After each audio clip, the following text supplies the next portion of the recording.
Praise the lord అండి. హబక్కూకు గ్రంథము 2వ అధ్యాయము 1వ వచనమండి. ఆయన నాకు ఏమి సెలవిచ్చునో నా వాదము విషయమై నేనేమి చెప్పుదునో చూచుటకై నేను నా కావలి స్థలము మీదను గోపురము మీదను కనిపెట్టుకుని ఉందుననుకొనగా 2వ వచనమండి. యెహోవా నాకిలాగు సెలవిచ్చెను, చదువువాడు పరుగెత్తుచు చదువ వీలగునట్లు నీవు ఆ దర్శన విషయమును పలక మీద స్పష్టముగా వ్రాయుము. ఆ దర్శన విషయము నిర్ణయ కాలమున జరుగును, సమాప్తమగుటకై ఆతురపడుచున్నది. అది తప్పక నెరవేరును. అది ఆలస్యముగా వచ్చినను దాని కొరకు కనిపెట్టుము. అది తప్పక జరుగును, జాగు చేయక వచ్చును. 4వ వచనమండి. వారు యథార్థ పరులు కాక తమలో తాము అతిశయపడుదురు, అయితే నీతిమంతుడు విశ్వాసము మూలముగా బ్రతుకును. 5వ వచనమండి. మరియు ద్రాక్షారసము మోసకరము, తనను బట్టి అతిశయించువాడు నిలువడు, అట్టివాడు పాతాళమంతా విశాలముగా ఆశపెట్టును. మరణమంతగా ప్రబలినను తృప్తి నొందక సకల జనములను వశపరుచుకొనును, సకల జనులను సమకూర్చుకొనును. తనది కాని దాని ఆక్రమించి అభివృద్ధి నొందిన వానికి శ్రమ, తాకట్టు సొమ్మును విస్తారముగా పట్టుకొను వానికి శ్రమ. వాడు ఎన్నాళ్ళు నిలుచును అని చెప్పుకొనుచు వీరందరూ ఇతనిని బట్టి ఉపమాన రీతిగా అపహాస్యపు సామెత ఎత్తుదురు కదా. వడ్డీకిచ్చువారు హఠాత్తుగా నీ మీద పడుదురు, నిన్ను హింసపెట్టుబోవారు జాగ్రత్తగా ఒత్తురు, నీవు వారికి దోపుడు సొమ్ముగా ఉందువు. 8వ వచనమండి.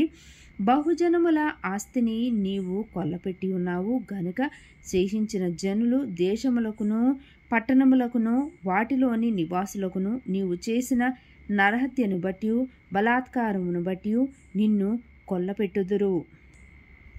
9వ వచనమండి.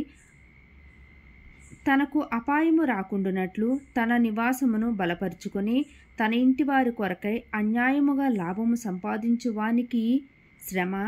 10వ వచనమండి. నీవు చాలామంది జనములను నాశనం చేయుచు నీ మీద నీవే నేరస్థాపన చేసి ఉన్నావు. నీ దురాలోచన వలన నీ ఇంటి వారికి అవమానము తెచ్చి ఉన్నావు. 11వ వచనమండి.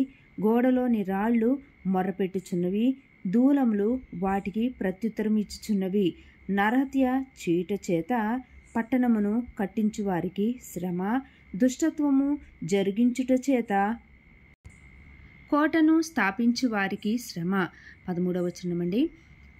జనములు ప్రయాసపడుదురు కానీ అగ్ని పాలగుదురు, వ్యర్థమైన దాని కొరకు కష్టపడి జనులు క్షీణించుదురు. ఇది సైన్యములకు అధిపతియగు యెహోవా చేతనే అగుదును గాక. 14వ వచనమండి. ఏలయనగా సముద్రము జలములతో నిండి ఉన్నట్టు భూమి యెహోవా మహత్యమును గూర్చిన జ్ఞానముతో నిండి ఉండును. 15వ వచనమండి. తమ పొరుగువారి మానము చూడవలెనని ఘోరమైన ఉగ్రతను కలిపి వారికి త్రాగనిచ్చి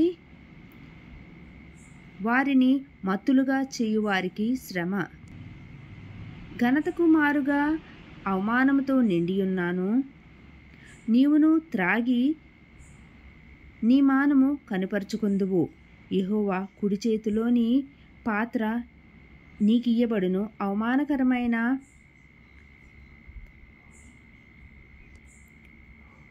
వమనము నీ ఘనత మీద పడును. 17వ వచనమండి. లెబానోనునకు నీవు చేసిన బలాత్కారము నీ మీదకే వచ్చును, పశువులను బెదరించిన బెదరు నీ మీదనే పడును.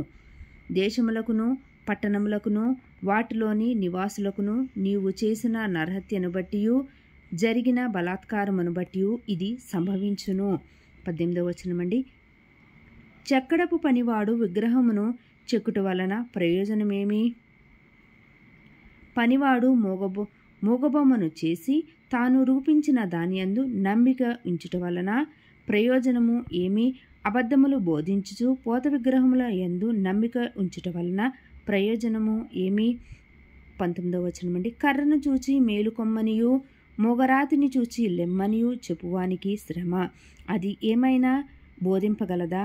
అది బంగారముతోనూ వెండితోనూ పూత పూయబడెను గాని దానిలో శ్వాసమెంత మాత్రమును లేదు. 20వ వచనమండి. అయితే యెహోవా తన పరిశుద్ధాలయంలో ఉన్నాడు, ఆయన సన్నిధిని లోకమంతయు మౌనముగా ఉండును గాక. నెక్స్ట్ అధ్యాయం 3వ అధ్యాయం అండి.